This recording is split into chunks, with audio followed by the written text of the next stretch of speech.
भैया बहनों से मैं ये बताना चाहूँगा कि अपने विद्यालय में 5 जून से लेके 15 जून तक विभिन्न प्रकार के कार्यक्रम हो रहे हैं। उसमें से एक कार्यक्रम जो है पत्र वाचन दिया गया है।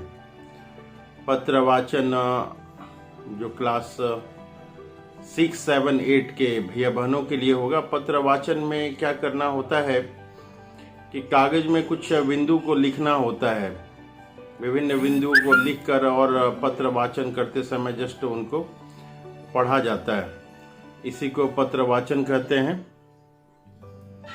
तो पत्र वाचन में जो सब्जेक्ट दिए गए हैं, इस बार पत्र वाचन का सब्जेक्ट योग के ऊपर में है और योग के बारे में हमें बताना है कि मेडिकल आधार पे, मेडिकल फिटनेस के आधार पे कैसे योग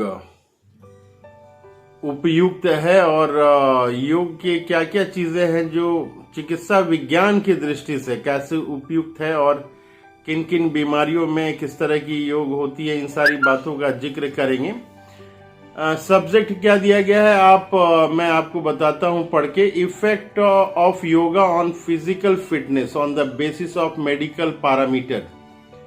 हिंदी में ये है मेडिकल मापदंडों के आधार पर योग का शारीरिक फिटनेस पर प्रभाव। तो यहाँ पे ये 2-3 शब्द जो दिख रहे हैं हमें, एक जो यहाँ पे शब्द दिख रहा है कि योग का प्रभाव हमें देखना है शारीरिक फिटनेस पर, और ये जो है इसमें मेडिकल के जो पैरामीटर है, आधुनिक मेडिकल विज्ञान है, इसके बारे में हमें बताना है। या हम ये कह सकते हैं कि डिफरेंट टाइप के योग क्या क्या है जो कि तरह तरह के बीमारियों में वो काफ़ी यूजफुल है, लाभप्रद है और उसको करने से फायदा होता है। या हम इसको संक्षेप में और सिंपल भाषा में ये कह सकते हैं कि योग करने से कैसे हमारी जो भी हमारे शरीर के अंदर की बीमारियां हैं उसको कम करने में, उसको ठीक करने में योग जो है मदद करता है। तो मैं पुनः एक बार बताता हूं कि पत्र वाचन 9 तारीख को होगा और समय इसका जो है 10 से 11 बजे है। ये कक्षा 8, 7 और 6 के भैया बहनों के लिए हैं। तो वो दोनों भाषा में से किसी में दे सकते हैं, या तो वो हिंदी में दे सकते हैं या तो वो इंग्लिश में दे सकते हैं। भाषा का जो है कोई मैटर नहीं है, आप चाहें तो हिंदी में दे सकते हैं, आप चाहें तो इंग्लिश में दे सकते हैं। आपको विषय वस्तु के ऊपर ध्यान देना है कि क्या विषय वस्तु क्या है और किसके ऊपर कहना है। तो एक बार मैं पुनः बताता हूं कि क्या ये विषय है आपका, effect of yoga on physical fitness on the basis of medical parameter. Hindi में इसको कहें तो मेडिकल मापदंडों के आधार पर योग का शारीरिक फिटनेस पर प्रभाव। तो योग का शारीरिक फिटनेस पे क्या प्रभाव पड़ता है ये हम लोग को बताना है। और जहां तक योग करके दिखाने की बात है, पत्र वाचन में ऐसा करके दिखाने की कोई जरूरत नहीं नजर आ रहा है, लेकिन थोड़ी बहुत अगर एक्सप्रेशन करके बताई जा सकती है तो ये भी अच्छी बात होगी, बताया जा सकता है। लेकिन पत्र वाचन में मेनली पढ़ना होता है, बताना होता है। साथ में अगर आप कुछ ग्राफ वगैरह का, फोटो वोटो का, पोस्टर का भी यूज करना चाहें तो आप कर सकते हैं। तो पत्र वाचन हिंदी या इंग्लिश में दोनों में दिया जा सकता है। देखिए, बहुत सारी बीमारियां हैं जो केवल दवाई खा के लोग सोचते हैं कि ठीक हो जाएगा, जैसे ब्लड प्रेशर है या शुगर है या और बहुत तरह की बीमारियां हैं, घुटने वगैरह का, जोड़ वगैरह है।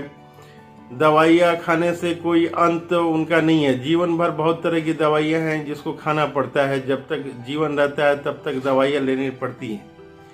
इसमें यह देखा गया है कि योग का अगर सहारा लिया जाता है तो बहुत सारी ऐसी बीमारियां हैं, अगर जेनेटिक बीमारी नहीं है, हेरिडिटी बीमारी नहीं है, तो बहुत सारी बीमारियों पे कंट्रोल योग के द्वारा पाया जा सकता है। जैसे डायबिटीज बीमारी है तो इसको योग के द्वारा पूर्णतः कंट्रोल किया जा सकता है। काफ़ी चांसेस हैं कि पूर्णतः ये कंट्रोल हो जाए। ब्लड प्रेशर की बीमारी है, इसके ऊपर योग से कंट्रोल हो जाए। मोटापे की बीमारी है तो ये योग से कंट्रोल हो जाए। तो हमें पत्र वाचन में बताना है कि जो विभिन्न तरह की जो मेडिकल मापदंड है उसके आधार पे योग शारीरिक फिटनेस कैसे हमें प्रदान करता है। तो मैं पुनः एक बार बोलना चाहूँगा कि हिंदी या इंग्लिश भाषा का ध्यान नहीं रखना है और आप अलग अलग माध्यम हैं, स्रोत हैं। अगर आपके फिजिकल एजुकेशन की बुक है तो उससे आप कुछ मदद ले सकते हैं। गूगल से जो है ये टॉपिक को टाइप करके आप कुछ उसमें से आर्टिकल निकाल सकते हैं और पत्र वाचन में सिंपली आपको पढ़ना है, बताना है। योग का मीनिंग जो है काफी विद्वानों ने अलग अलग तरह से दिया हुआ है। एक जनरल टर्म में अगर योग के बारे में अगर हम योग बोलते हैं तो आम बोलचाल की भाषा में जैसे 2 और 2 4 योग कहते हैं हम लोग कि योग क्या होगा 2 और 2 का, तो 2 और 2 का योग 4 होगा।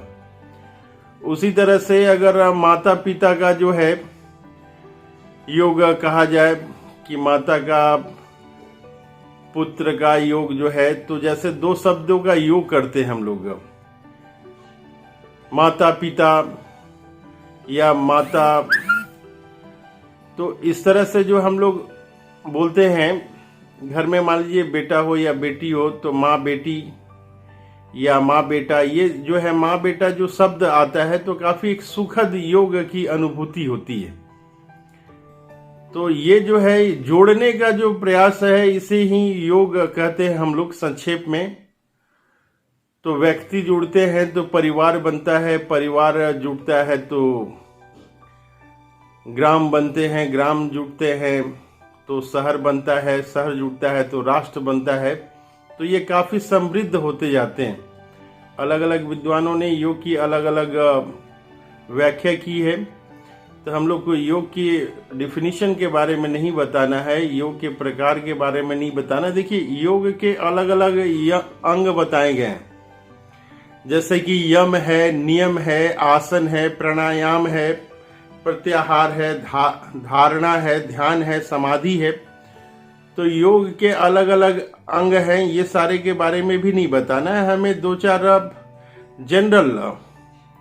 जनरल हम लोग को योग के आसन जो हैं उन आसन के बारे में बताना है। प्राणायाम वगैरह है उसके बारे में बताना है कि क्या क्या योग की क्रियाएं हम लोग जनरल योग की क्रियाएं कर सकते हैं और मेडिकल पैरामीटर के आधार पे वो कैसे हमारे शरीर के लिए उपयोगी है। तो समय जो है 5 से 7 मिनट का समय रहेगा पत्र वाचन के लिए और उम्मीद की जाती है कि आप हिंदी या इंग्लिश की किसी भी लैंग्वेज में आप योग के बारे में देंगे। मैं पुनः एक बार आपको बताता हूं कि यह टॉपिक क्या है। Effect of yoga on physical fitness on the basis of medical parameters. Medical मापदंडों के आधार पर योग का शारीरिक फिटनेस पर प्रभाव। देखिए संक्षेप में मैं ये बताऊं, जैसे कि डायबिटीज की बीमारी है तो डायबिटीज बीमारी में केवल अगर दवाई खा ले और सोचे कि हमारा शुगर लेवल कंट्रोल रहेगा तो उसमें काफ़ी सारी समस्या आती हैं। जब भी शुगर की समस्या हो, हमारे खून में जो है शर्करा का मात्रा काफ़ी ज़्यादा बढ़ गया हो, तो केवल दवाइयाँ खाने से ही उसका लेवल कंट्रोल में नहीं आता है शुगर का। उसके लिए हमें शारीरिक मेहनत की ज़रूरत होती है, व्यायाम की ज़रूरत होती है। जब तक हम शारीरिक मेहनत नहीं करेंगे, अलग अलग तरह की योग की क्रियाएं हैं, जैसे चलना हो गया, ये भी एक योग हो गया, दौड़ना है ये भी एक योग हो गया। इसके अलावा अलग अलग तरह के आसन हो गए, ये भी एक योग हो गया। तो शरीर की एनर्जी जो है बर्न होती है। जो भी हमने खाया, आवश्यकता से अधिक जो खाया वो शरीर में हमारा जाके शुगर वो बन जाएगा और दवाइयाँ खाने के बावजूद भी शुगर को बर्न होना चाहिए, नहीं तो वो शरीर में फैट के रूप में संग्रहित हो जाएगा और फिर फैट का जगह नहीं बचेगा। संग्रहित कि कहाँ करे शरीर। तो कितनी भी इंसुलिन की इंजेक्शन लेते रहेंगे हम लोग, दवाइयाँ खाते रहेंगे, वह हमारा शुगर का लेवल नहीं घटेगा। शुगर का लेवल तभी घटेगा जबकि हम कुछ मेहनत करें, कुछ एक्सरसाइज करें, हम योग करें। योग चाहे वो प्राणायाम के द्वारा हो सकता है, चाहे अलग अलग तरह के आसन के द्वारा हो सकता है। तो मेडिकली हम लोग देख रहे हैं कि योग का महत्व है। योग से जो है हमारा जो शरीर में जो एक्स्ट्रा कैलोरी हम लोगों ने लिया उस कैलोरी को बर्न करने में योग मदद करता है, और इस तरह से शुगर लेवल जो है हमारा वो कंट्रोल रहता है। नहीं तो केवल हम लोग खाते जाएंगे दवाइयाँ, और जो एक्स्ट्रा हमारे बॉडी में ग्लूकोज है उसको बर्न होने का कहीं जगह नहीं मिल रहा है, तो वो शुगर लेवल बढ़ाता जाएगा। इसी तरह से अगर हृदय संबंधी कोई रोग हो गए, हार्ट संबंधी कोई रोग हो गए, ब्लड प्रेशर, उच्च रक्तचाप संबंधी कुछ रोग हो गए, तो उसके लिए आसन की, व्यायाम की जरूरत पड़ती है। केवल दवाइयाँ खाने से ही जो है रोग ठीक नहीं हो पाता है। हृदय आजकल का जो सेडेंट्री लाइफ स्टाइल है, जिसमें हम लोग केवल आराम तलब ही हो गए हैं, कुछ सारी चीजें जो है रिमोट से ही हो रही हैं।